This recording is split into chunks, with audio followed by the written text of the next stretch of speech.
마태복음 25장 1절부터 13절까지 말씀 제가 봉독해 드리겠습니다. 그때의 천국은 마치 등을 들고 신랑을 맞으러 나간 10 처녀와 같다 하리니 그 중에 5은 미련하고 5은 슬기 있는 자라. 미련한 자들은 등을 가지되 기름을 가지지 아니하고 슬기 있는 자들은 그릇에 기름을 담아 등과 함께 가져갔더니 신랑이 도디오므로 다 졸며 잘세. 밤중에 소리가 나되 보라 신랑이로다 맞으러 나오라 하매 이에 그 처녀들이 다 일어나 등을 준비할세. 미련한 자들이 슬기 있는 자들에게 이르되 우리 등불이 꺼져가니 너희 기름을 좀 나눠달라 하거늘 슬기 있는 자들이 대답하여 이르되 우리와 너희가 쓰기에 다 부족할까 하노니 차라리 파는 자들에게 가서 너희 쓸 것을 사라 하니 그들이 사러 간 사이에 신랑이 오므로 준비하였던 자들은 함께 혼인잔치에 들어가고 문은 닫힌지라. 그 후에 남은 처녀들이 와서 이르되 주여 주여 우리에게 열어주소서. 대답하여 이르되 진실로 너희에게 이르노니 내가 너희를 알지 못하노라 하였느니라. 그런즉 깨어 있으라. 너희는 그날과 그때를 알지 못하느니라. 아멘. 창립 52주년을 맞았습니다. 교회가 시작되면서부터 여기까지 하나님께서 선하게 인도하심에 감사하고 또 여러분과 함께 한몸된 교회를 섬겨나갈 수 있음에 감사드립니다. 옆에 분들 한번 그렇게 축복해 보겠습니다. 함께 교회되어 기쁩니다. 함께 교회되어 감사합니다.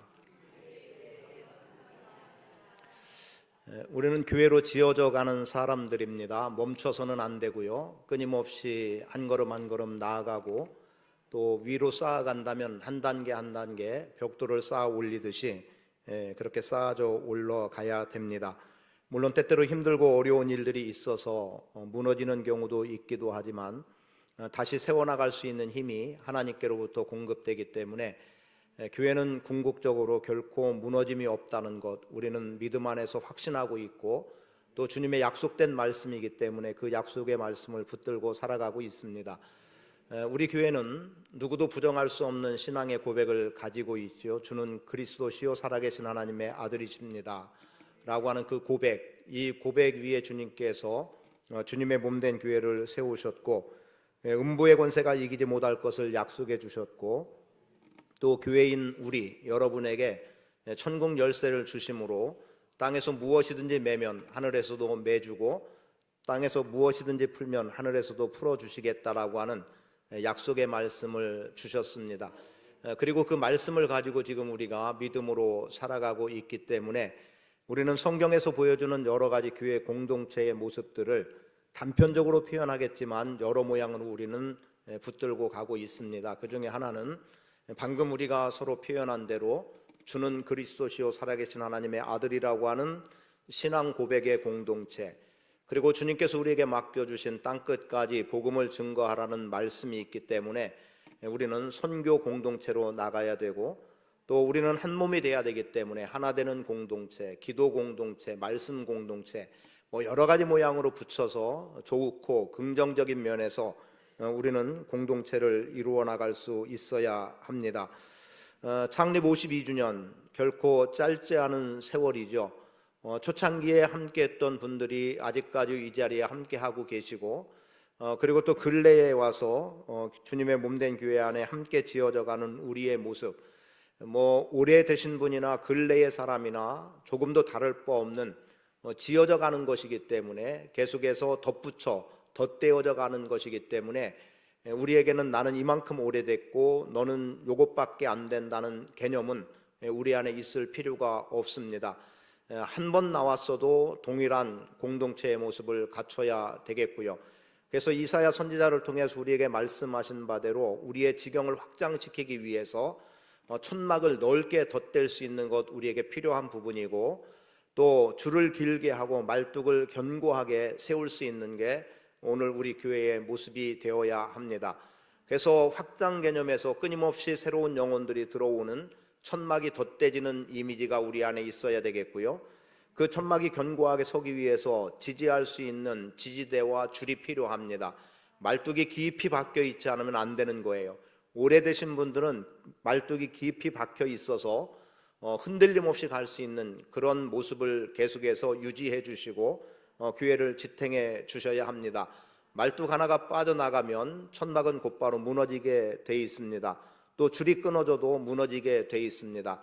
계속해서 교회 안으로 사람들이 들어올 수 있도록 천막을 확장하는 일 끊임없이 해 나가는 덧댐의 의미가 우리 안에 있어야 되겠고, 또 줄도 여전히 더 넓은 큰 천막이 유지되려면 줄도 길어야 됩니다. 짧은 줄로 바로 위에서 메고 아래로 박아놓으면 안 돼요. 사선으로 해서 길게 해놔야 바람이 불어도 흔들림 없이 견고하게 유지될 수 있습니다. 더하여 말뚝, 더 말할 것도 없죠. 깊이 견고하게 박혀져야 합니다. 여기서 흔들려 버리면 천막은 아무리 튼튼하게 세워보겠다고, 크게 세워보겠다고 해도 한순간 무너질 수밖에 없는 겁니다. 주중에 한 분이 표현한 것이 제가 정확한지 모르겠어요. 이야기하며 그냥 들었던 얘기인데, 신앙생활을 이제 오래 우리 교회에서 한 교회를 섬겨 오신 거죠. 그리고 한 번 섬긴 교회 결코 떠날 수 없음을 신앙으로 고백해 나가면서 초대교회 목사님, 처음 이제 교회 개척했던 목사님을 통해서는 많은 사랑을 받았다는 표현으로 하셨고, 그리고 그 다음 2대 목사님을 통해서는 신앙의 어떤 견고한 면들을 이제 세워나갈 수 있었다는 거였습니다. 그리고 저에 대해서도 표현하기는 이제 저의 목회적인 일들을 보는 속에서 헌신의 정도를 이렇게 할 수 있는 거구나라고 하는 것들을, 그래서 전에는 그렇게 하지 못했던 헌신의 폭을 좀 더 넓힐 수 있었고, 그 넓힘 속에서 하나님께서 계속해서 은혜를 부어주심에 대한 고백을 여러 차례 하셨습니다. 그렇습니다. 누가 목회를 하든 그 목회의 자리에서 그 목회자의 영성을 쫓아 나가면 되는 거예요. 굳이 제가 그걸 표현한다면 초대교회, 초창기의 교회는 아마 사랑으로 모든 성도들을 보듬어 안을 수 있는, 그래서 사랑 공동체의 모습을 많이 보이지 않았나 혼자 추측해 보는 겁니다. 그때 저는 경험이 없으니까요.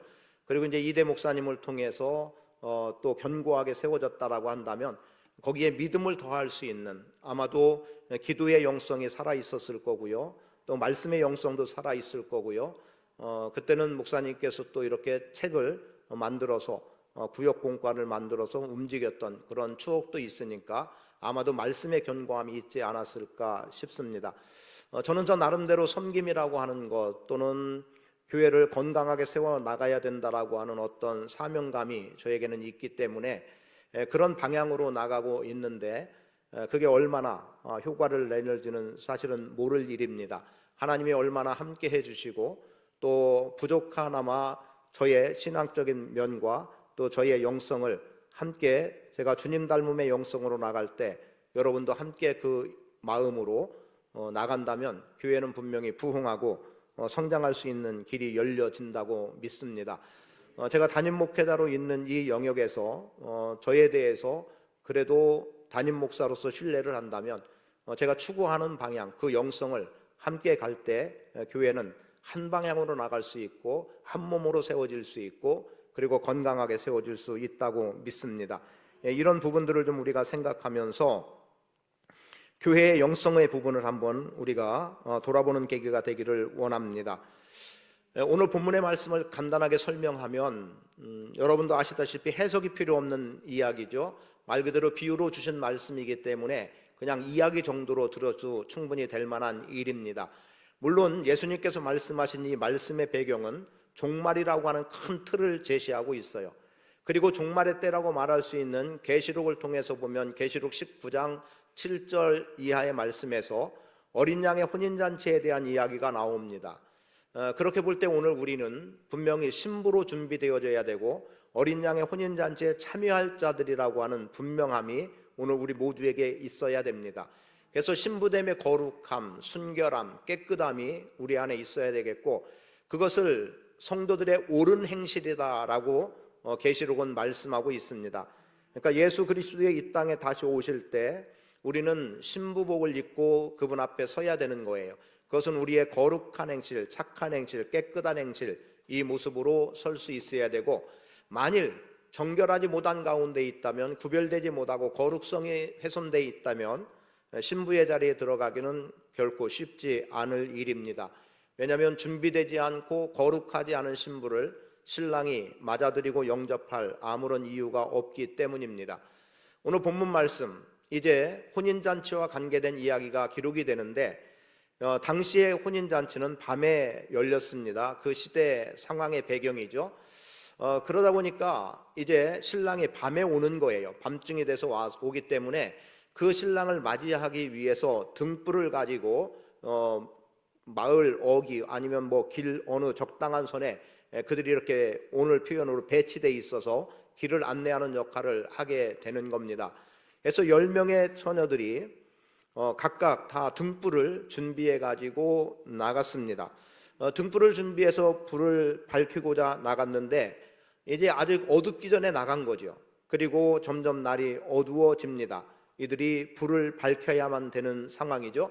그리고 아마도 이 불빛을 멀리서 신랑이 오면서 멀리서 이 불빛을 보고 야 저기가 신부가 있는 집으로 가는 길이구나 하는 것을 다 알았을 거지요. 그런데 신랑이 예상했던 것보다 더디 오는 거예요. 이때쯤 올까 싶은데 안 오고 또 이때쯤이면 올까 싶은데 신랑이 오는 기척은 보이지 않는 겁니다. 그러다 보니까 점점 춥고 시간은 지나고 졸리운 거죠. 그래서 이들이 결국은 등불을 켜놓은 채로 졸며 잠이 들었습니다. 그리고 얼마나 잠이 들었을까요? 신랑이다라고 하는 소리가 들려지는 거죠. 신랑을 영접하라는 거예요. 그래서 이들이 깜짝 놀라서 눈을 떠보니까 등불이 다 간당간당 꺼져가고 있어요. 그런데 지혜로운 5 처녀는 기름을 더 준비했던 이유로 그 기름을 공급하니까 다시 등불은 환하게 밝혀지는 겁니다. 반면에 미련하다고 표현된 5명의 처녀들은 여분의 기름을 준비하지 않았기 때문에 이 불은 그냥 꺼질 수밖에 없는 거예요. 그래서 기름을 준비한 자들에게 우리에게도 기름을 좀 나눠달라고 요청하지만 이 지혜로운 사람들은 사실은 거절을 합니다. 사랑이 없어서 거절한 것 아니고요, 매정하게 거절할 일이 아닌 거예요. 만일 이것을 너희와 나눴을 때 우리가 이것마저도 다 소비돼서 다 꺼져버린다면 신랑이 바로 우리 앞에 왔을 때 신부의 집으로 안내하는 그 거리를 어떻게 할 거냐는 거죠. 그러니 이것도 떨어질 수 있으니까 나눴으면 안 되니까 너희는 빨리 가서 기름을 사다가 불을 밝히라는 겁니다. 이들은 기름을 사러 가고요, 그 사이에 신랑은 도착을 한 겁니다. 이 지혜로운 5명 여전히 등불을 밝히고 신부의 집으로 안전하게 안내를 하고 그리고 잔치문은 혼인집 문은 닫혀버리게 되고 맙니다. 그 이후에 기름을 사러 갔던 미련한 처녀들이 불을 밝히고 온다 한들 이미 닫힌 문은 다시 열려지지 않고 주여 주여 우리에게도 문을 열어달라고 하지만 안에서 들려오는 신랑의 소리는 뭡니까? 내가 너희를 알지 못한다는 겁니다. 두렵고 떨리는 이야기지요. 그래서 제가 많이 인용하고 있는 마태복음 6장에서 나오는 주여 주여 우리가 주의 이름으로 귀신을 쫓아내고 주의 이름으로 선지자 노릇하고 주의 이름으로 많은 권능을 행하지 않았습니까? 그런데 주님께서 뭐라고 하신다는 거예요? 불법을 행하는 자들아 내게서 떠나가라. 내가 너희를 도무지 알지 못한다. 왜 그런 소리가 들려져야 됩니까? 신랑이 원하고 주인이 원하는 내용과 상관없는 삶을 산 거예요. 이름만으로 부르는 것으로만 주여 주여 했을 뿐이지 과연 그 삶에서 주님의 영광을, 주님의 뜻을, 주님의 바람을 이루어 나가고 있었느냐라고 하면, 그리고 그것이 주님의 영광에 다 영광을 돌리는 일이었느냐 아니면 자신의 것으로 취했느냐 하는 것에서도 주님은 내가 너희를 안다, 알지 못한다, 구분하는 정도가 될 겁니다. 오늘 본문 속에 나와 있는 내용 속에 그러면 10명의 처녀들, 어떤 사람들은 미련하다, 어떤 사람들은 지혜롭다라고 구별되어지는 이 구분은 뭡니까? 예수님이 재림할 때, 다시 오실 때 잔치에 들어가는 사람이냐 들어가지 못하느냐에 따라서 그들은 지혜롭다, 지혜롭지 못하다가 결정이 되는 겁니다. 그리고 잔치에 들어간 사람들은 여분의 기름을 준비해서 여전히 등불을 밝히는 사람, 살아있는 영성을 소유한 사람들이라고 한다면, 잔치에 들어가지 못한 사람들은 영성이 다 흔들려 버리고 또 소멸돼 버리는 이런 지경이 되는 거죠. 신랑이 원하는 때에 왔고 이만큼의 기름이면 된다고 했던 것이면 되는데, 근데 신랑은 더디 오는 거예요. 언제 올지 모르는 거예요. 조심스럽게 생각해 보는 것은 오늘 우리의 현실의 문제도 크게 다르지 않을 것 같습니다. 사실은 종말론적인 사고는 이미 초대교회에도 있었습니다. 특히 베드로 전후서를 통해서는 종말의 때를 우리가 어떻게 살아가야 할지를 베드로 사도를 통해서 말씀이 되어지고 있기도 하고요.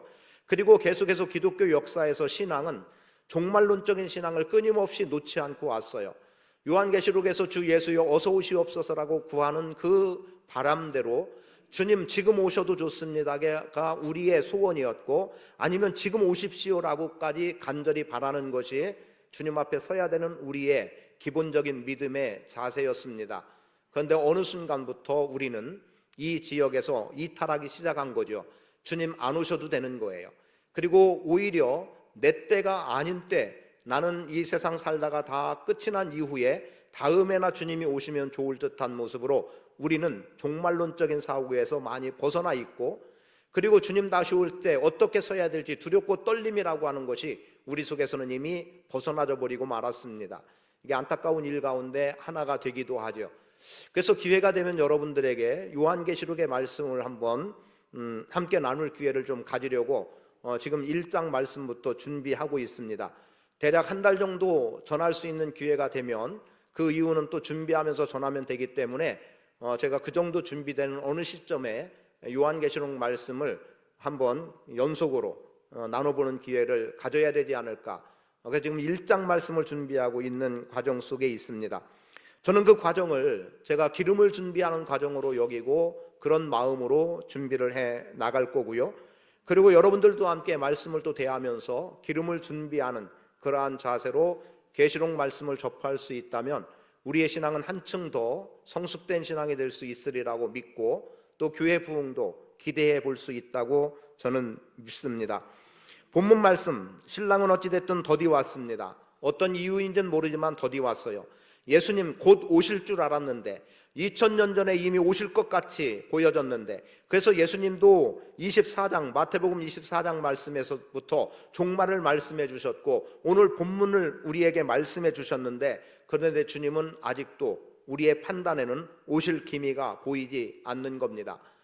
마지막 때에는 처처의 기근과 지진이 있으리라고 말씀하고 있고, 전쟁이 일어날 것을 말씀하고 있고, 많은 사람들이 굶어 죽게 되는 현상들이 우리 눈에 보여지고 있음에도 불구하고, 마지막 때라고 말씀하고 있는 그 현상이 우리 눈에 보여지고 있음에도 불구하고 아직 주님이 오실 것 같지 않은 것은, 혹 우리의 믿음이 잘못된 것은 아닐까 싶기도 하지만, 어쨌든 그것은 아버지의 권한에 있기 때문에 사실상 예수님의 말씀대로 우리의 알 바가 아니고, 다만 우리는 주님 오실 때까지 말씀과 기도의 생활을 충실히 해 나가면서 선교적인 사명을 감당해 나가는 것이 필요하다고 믿습니다.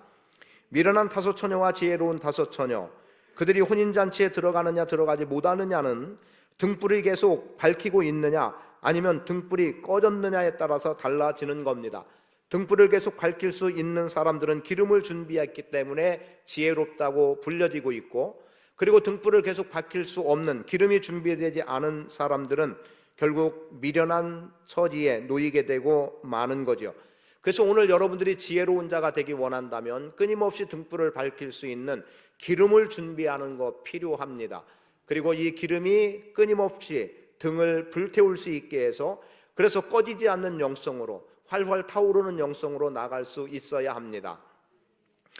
이달 말까지 계속해서 마지막 주까지 마태복음 25장의 두 번째 말씀으로 선교의 영성, 세 번째 비유의 말씀으로 사랑의 영성이라고 하는 내용으로 여러분들과 함께 할 것은 이미 다 계시가 됐기 때문에 알고 있지 않습니까?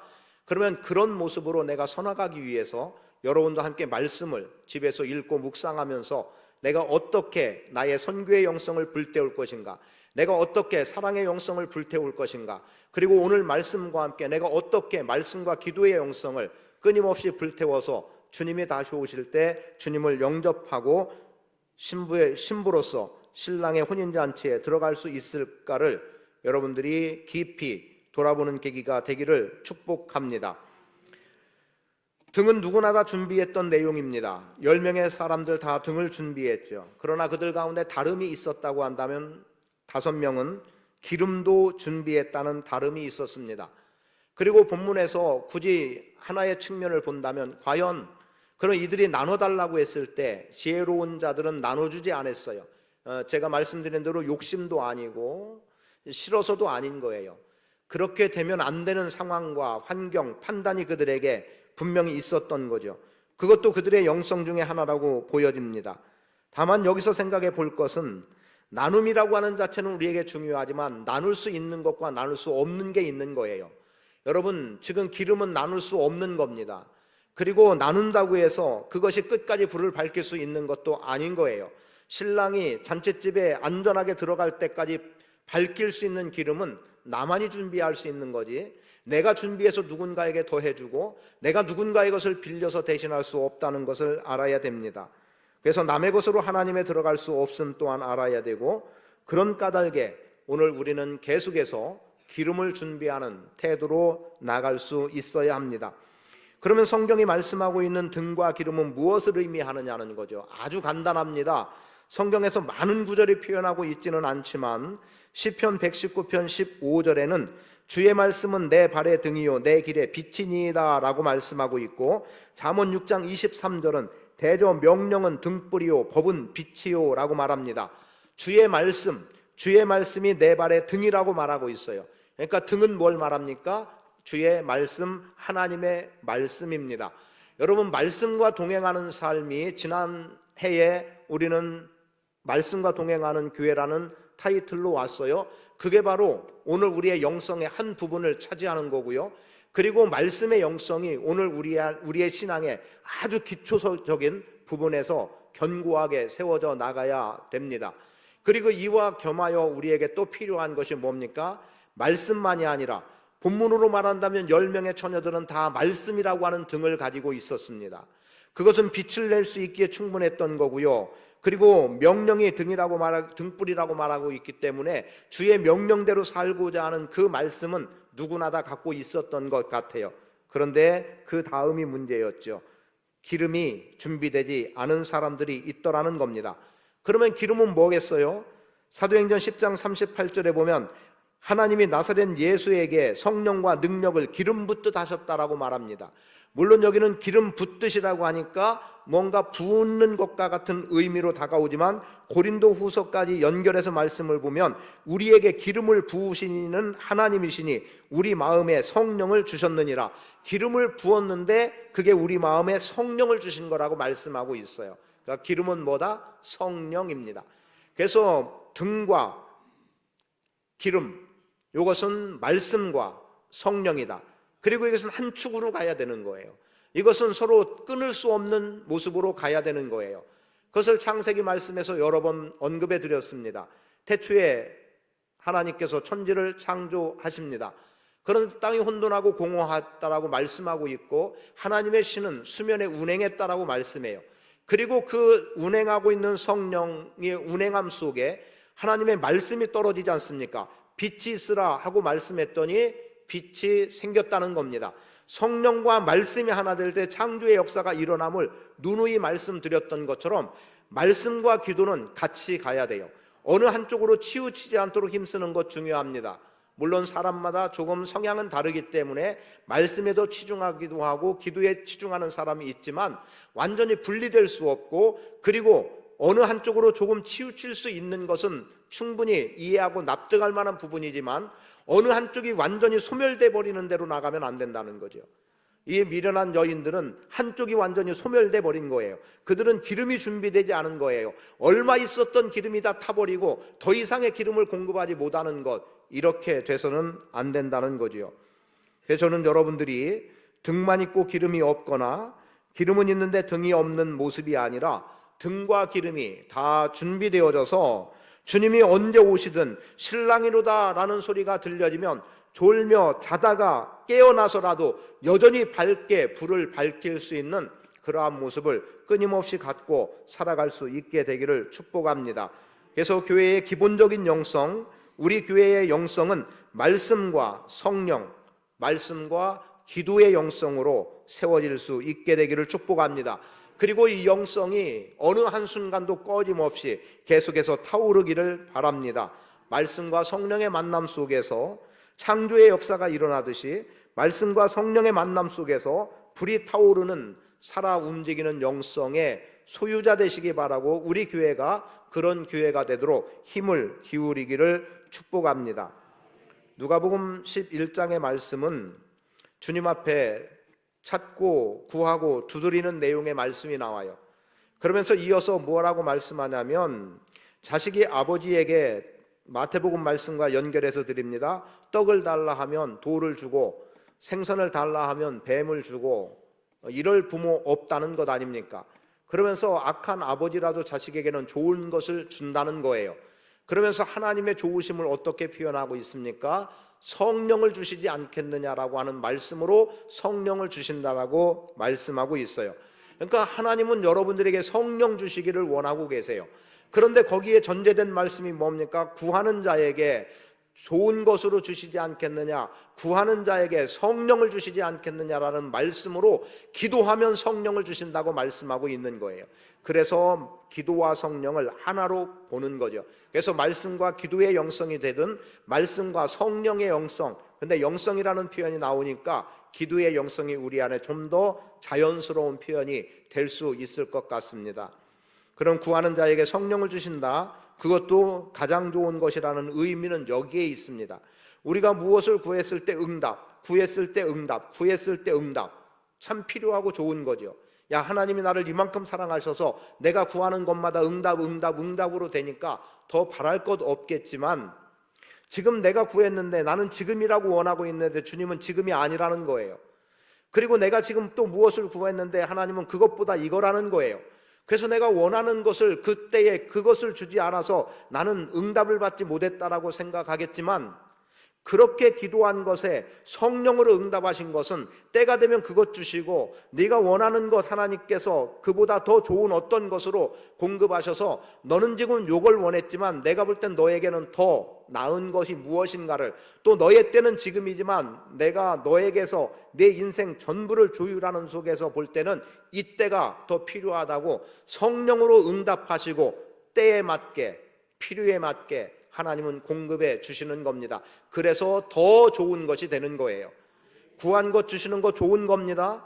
그러나 성령으로 응답하시는 것은 가장 적절하고 하나님이 가장 영광받을 그때와 그 내용으로 응답하시기 때문에 더 좋은 것이 되는 거고, 그래서 성령의 응답은 우리 안에 반드시 응답해 주신다는 보증이 그 속에 담겨 있는 겁니다.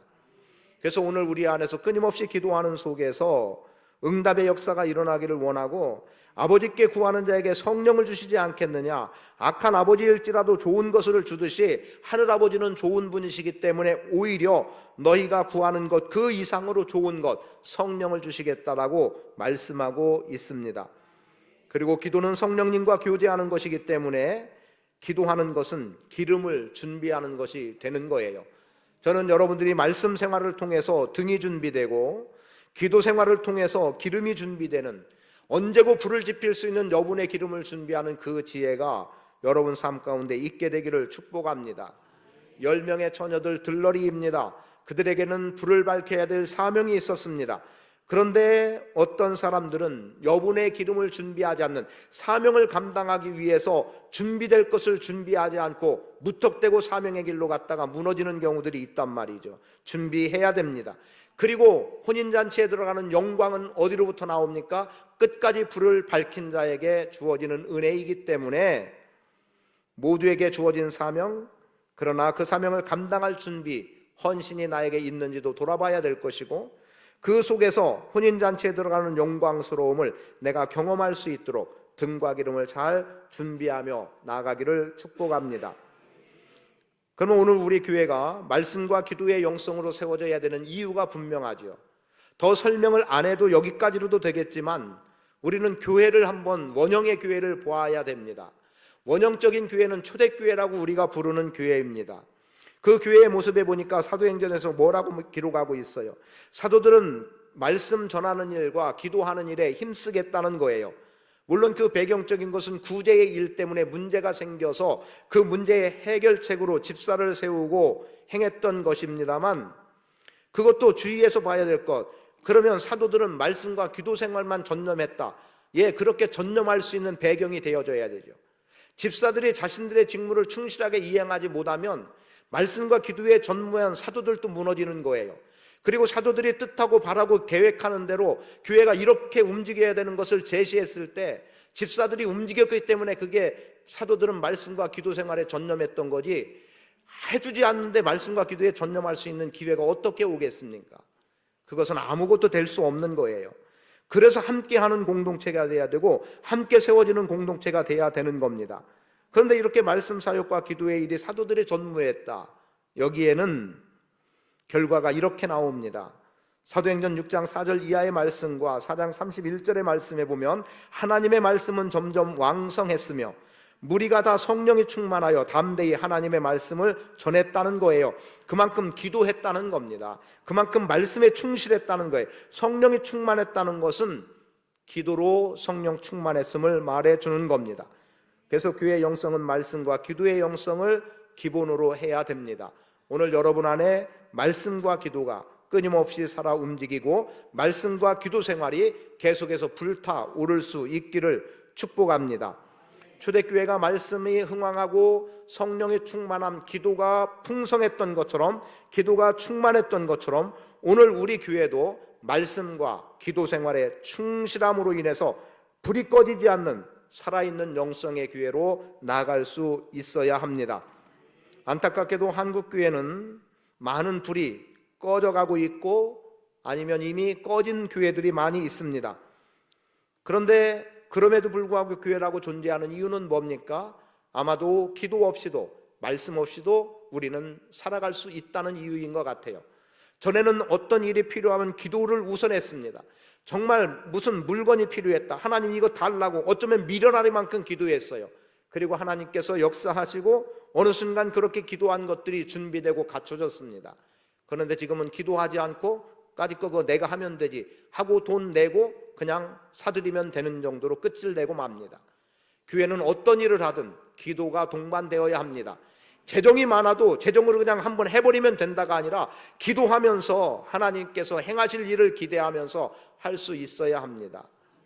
제가 재정과 상관없이 여러분들에게 때때로 헌신을 요청하는 이유는 그런 부분이에요. 재정 있어요. 차를 살 때도 마찬가지였어요. 예, 적금 들은 거 있고 그거 깨뜨리면 단번에 살 수 있어요. 그러나 거기에 헌신해야 된다는 거죠.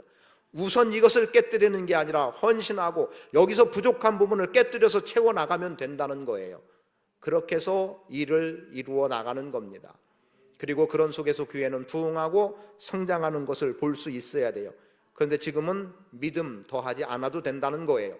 기도 더하지 않아도 된다는 거예요. 안 됩니다. 이렇게 해서 한국교회에 많은 불이 꺼졌고 꺼져가고 있는 중입니다. 우리도 어떤 면에서는 많은 부분이 꺼져간 것 아니겠습니까? 꺼지는 중일지 몰라요. 그럼 꺼지는 중이면 지금 기름을 더하면 다시 살아나는 거예요. 여러분 기름 더할 수 있기를 바랍니다. 기도할 수 있기를 바랍니다. 믿음을 더하세요. 다시 밝혀야 되는 거예요. 밝히지 못하면 안 됩니다. 밝혀야 돼요. 그래서 기도의 영성을 좀 더 세워나갈 수 있기를 바라고 말씀과 함께 할 수 있는 삶이 오늘 여러분 안에 있기를 바랍니다. 꺼지는 중인데도 불구하고 우리는 너무 안일하게 괜찮다고 생각하면 안 됩니다. 아직은 괜찮다. 아직은 괜찮다. 여러분 이때쯤에 기름 공급하겠다고 하는 순간 불 꺼져버리면 기름을 아무리 쏟아부어도 불은 다시 붙지 않는 겁니다. 그래서 꺼지기 전에 지금 꺼져가는 위험이라고 우리가 느껴진다면 지금 불 밝혀야 됩니다. 우리는 지금 52주년이라고 하는 자리에 있습니다. 지금 기름을 공급해 주어야 할 때입니다. 기름 공급해야 됩니다. 그래서 말씀과 기도의 영성으로 세워나가서 우리 교회가 정말 더 건강하고 든든하고 행복한 교회로 나가도록 힘쓸 수 있기를 바라고, 부족하나마 저의 영성을 여러분들이 인정하신다면, 저의 목사로 담임 목사로서 인정하신다면 함께 같은 방향으로 같은 영성으로 나갈 수 있기를 축복합니다. 그게 우리의 사는 길이고 여러분의 영혼이 사는 길이에요. 그리고 저도 사는 길입니다. 함께 공멸하면 안 돼요. 함께 사는 길을 선택해야 됩니다. 말씀과 기도의 영성으로 든든히 세워지기를 축복합니다. 본문 다시 한번 간단하게 말씀드립니다. 초저녁 다 깨 있습니다. 초저녁부터 잠자는 사람 그렇게 많지 않기 때문에, 더군다나 지금 같은 경우는 어떻습니까? 밤문화가 한창이기 때문에 사실은 자정을 넘어도 깨어있는 사람들이 참 많습니다. 하지만 분명한 것은 초저녁은 누구라도 깨어있어요. 그런데 점점 시간이 지나면서 피곤함이 몰려오고 어느 정도 시간이 지나면서 졸다가 잠이 들어버리게 되고 맙니다. 그건 그래도 우리의 육체의 한계로서 받아들일 일입니다. 그런데 내가 잠든 사이에 신랑이라고 하는 소리가 외쳐질지 몰라요. 그런데 여전히 잠잘 수는 없는 겁니다. 그때 정신 차리고 깨어 있어야 돼요. 사실은 근신하여 깨어 있으라는 말씀이 전제되고 있지만 육체를 가진 우리가 잠을 안 자고 지날 수는 없어요. 다만 주의 음성이 들려질 때, 신랑이라는 소리가 들려질 때 깨어서 불을 밝힐 수 있는 그 자리에 우리는 서 있어야 됩니다.